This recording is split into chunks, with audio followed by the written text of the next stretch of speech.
Hello, I'm Elda Hartley, and I made the film you're about to see, so let me tell you a little about it. I've been involved with film for over 60 years. I started out as an actress, but quickly figured out that a future as a Hollywood has-been would be pretty grim.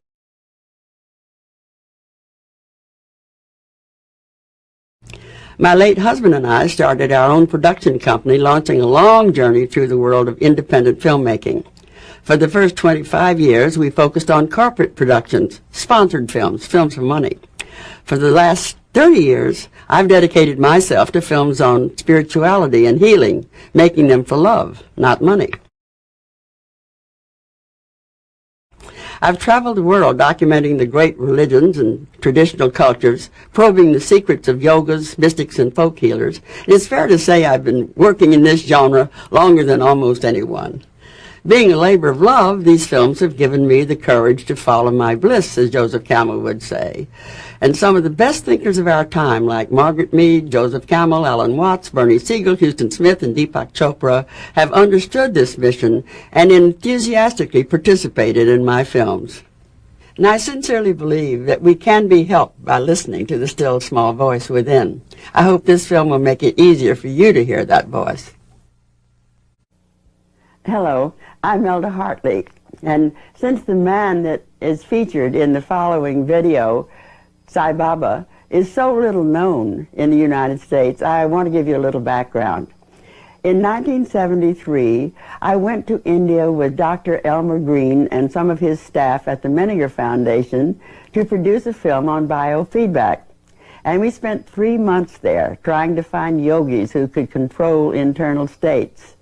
But I discovered this book, Sai Baba, Man of Miracles.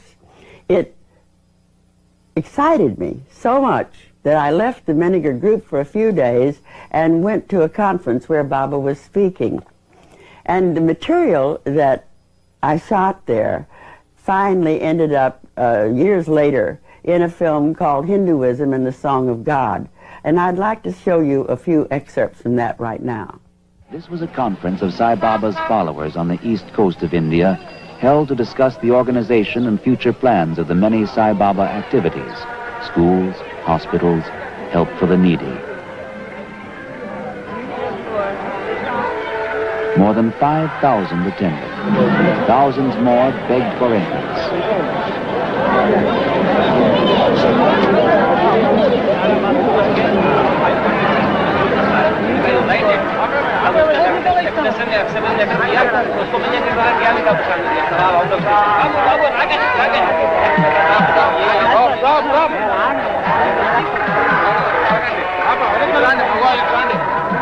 People clamor to buy his picture, to put on their puja table or in their car or where they work, wherever it will serve to remind them that they too can become as he. At that time, in '73, Sai Baba was already well known in India as the Man of Miracles. There were countless stories about the people he'd healed or those he'd saved from disaster. Others about how he turned water into gasoline when his car ran out of it, or how he pulled any fruit his companions wanted from a single apple tree. He's been doing this from an early age, and he's still doing it.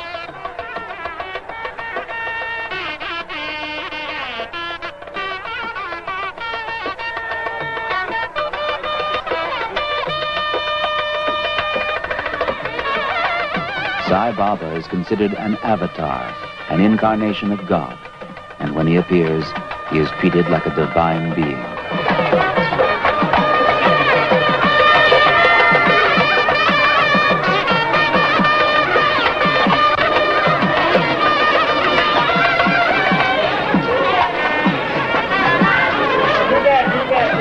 Sai Baba stresses following the Dharma, the path of right action. We must learn to be in the world, but not of it. Being of the world binds us to the law of karma, the law of, as ye sow, so shall ye reap. A boat, he says, is meant to go into the water, but the water must not get into the boat. In the same way, we are meant to be in the world, but the world must not get into us. When Baba leaves, Those who could not get in cry for just a glimpse of this holy man, for even so little from someone so great, they feel, bestows a blessing. It seems so strange that a man of his powers, a man considered by those who know him to be another Christ, another Buddha, so strange that he should be so little known in the United States. One would think the whole world would be at his feet.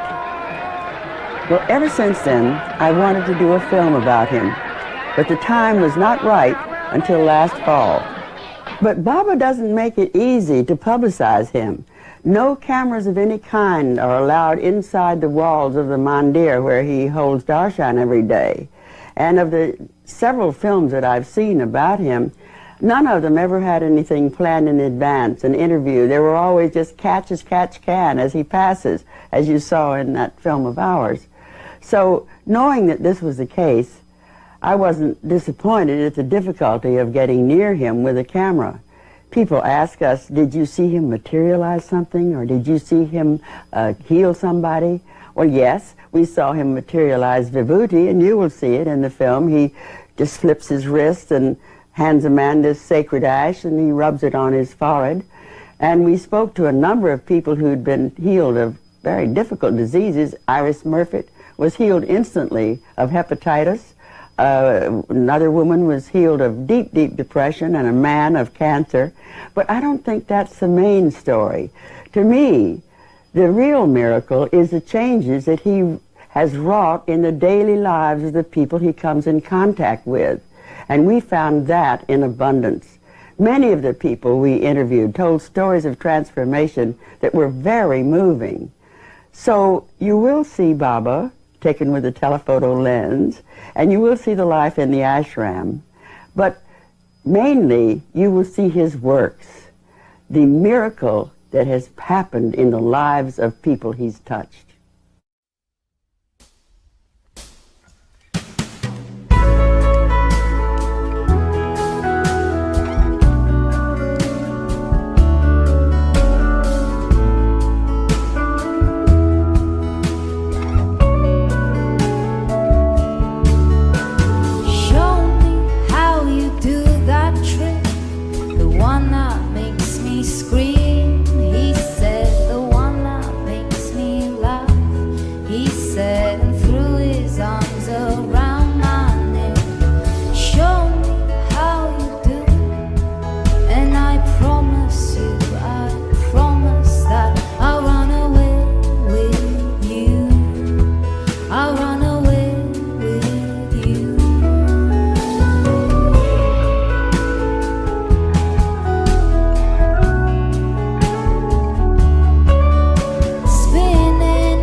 Breathe